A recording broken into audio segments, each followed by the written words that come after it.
Okay, this is another episode of Angel's Voice, November 10th, 2008. I am with Nate Bowen, a GLBT leader in Enid, Oklahoma. Yes, I chose the place to do the video shoot, and it turned out to be flipping cold. So sue me, people. 9% of you are going to be laughing your asses off at me. But anyway, this is the first interview for Angel's Voice. And what I asked you here for today, Mr. Bowen, Nate, my apologies, is I hear that you're involved with a lot of groups here in Enid. And I thought it would be nice for you to tell Angel's Voice just a little bit about that. About all the groups? Yeah.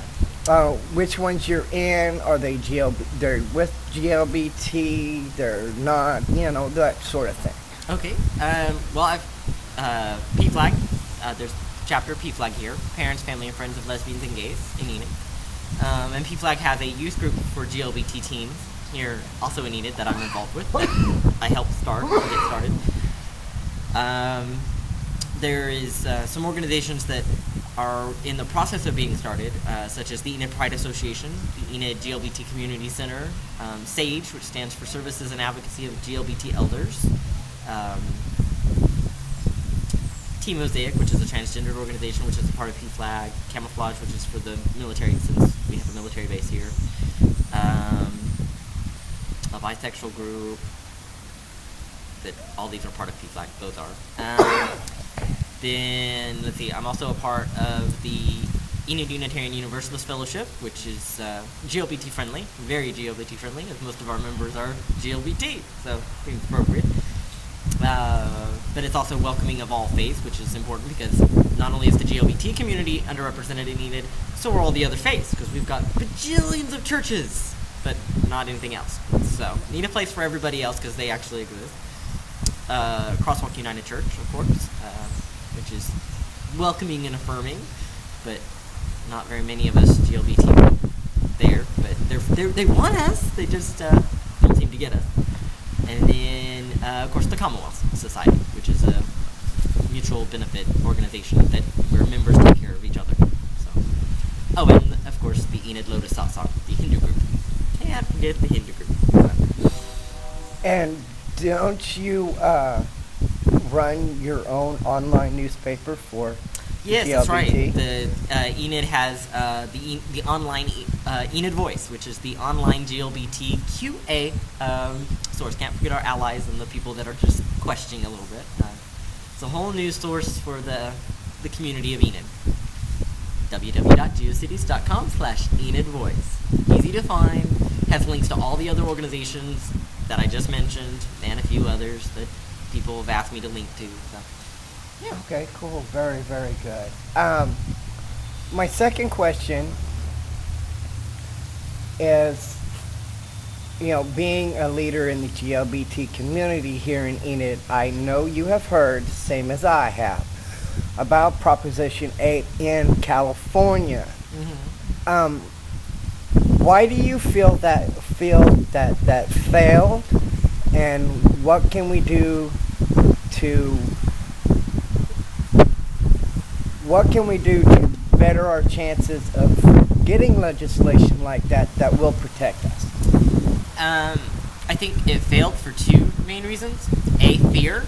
A lot of the television commercials and news media didn't do a very good job of explaining informing the public of what it is that people are asking for, and an democracy takes an informed public, and if you're misinformed, while you're informed, you're still misinformed, and so you don't quite get all the information right, and that leads to fear, and that's exactly kind of what a lot of people work for. And again, it comes down to misunderstanding as well. Most people relate the word marriage to religion, and people in different religions who are very opposed to the idea of two people of the same gender getting married obviously are going to be very opposed to the idea of letting someone do that. And some of the commercials in California even said, churches will be forced to marry these people. Well, that's a complete lie, because of course we have the First Amendment, which separates church and state. Most state constitutions also have a separation of church and state, including our own. And GLBT people have tried to make it clear that we don't want religious marriage, we want civil marriage. We don't care if the church recognizes our union, but we care if the government that we pay taxes to and are citizens of recognizes our union. I was debating someone on the internet just a few days ago about the gay marriage issue long before the election, and I pointed out to them, I said, well, if marriage is a religious issue, then the government has no right to be issuing marriage license, because we have a separation of church and state, which means that they shouldn't be doing it at all. Obviously, the government does issue marriage license. They allow people to enter into a legal binding contract, which the government calls marriage. That is what GLBT people want, not this sacrament of marriage. We're not looking for the sacrament. And that confusion, I think, is why Prop 8 failed, because people were led to believe, both by the media and by commercials and by those who really wanted Prop 8, that the question was about two men or two women marching down the aisle of a church. Not the case. They want to go to the courthouse, in City Hall, sign a piece of paper, have a judge recognize them, and be recognized by the state as a binding couple, so they get all the benefits and some of the not so good benefits that come with being a married couple. Kind of like a partnership in a corporation, like a business partnership. Okay, I see. But, And third not the and religious thing.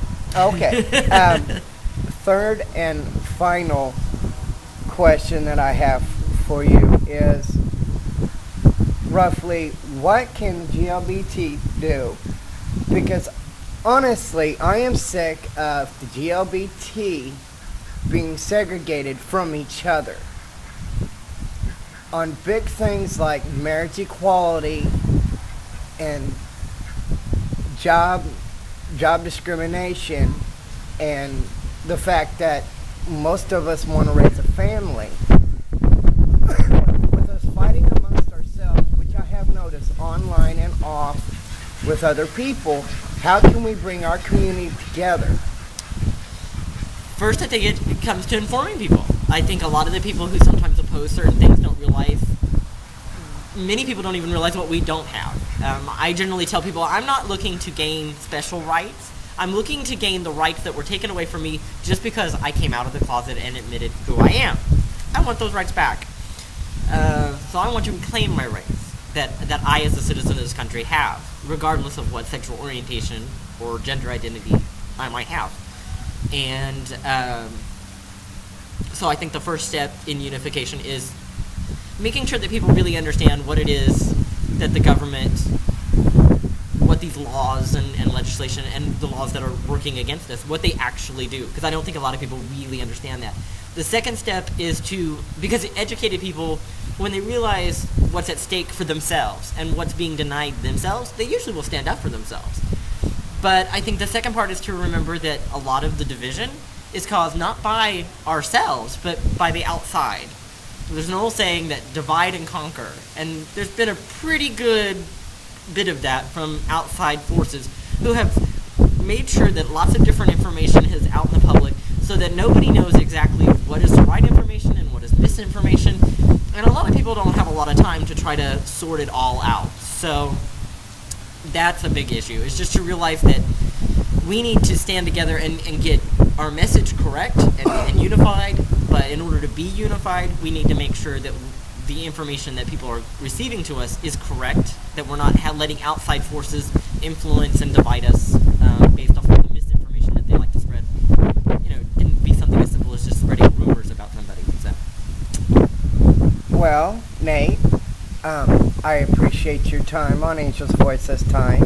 This very cold day. Yes, on a very, very cold day, and I apologize. I should have got a place indoor to shoot this, but this is Angel's Voice. You people have a lovely, wonderful day, and if I don't see you, good morning, good evening, and good day.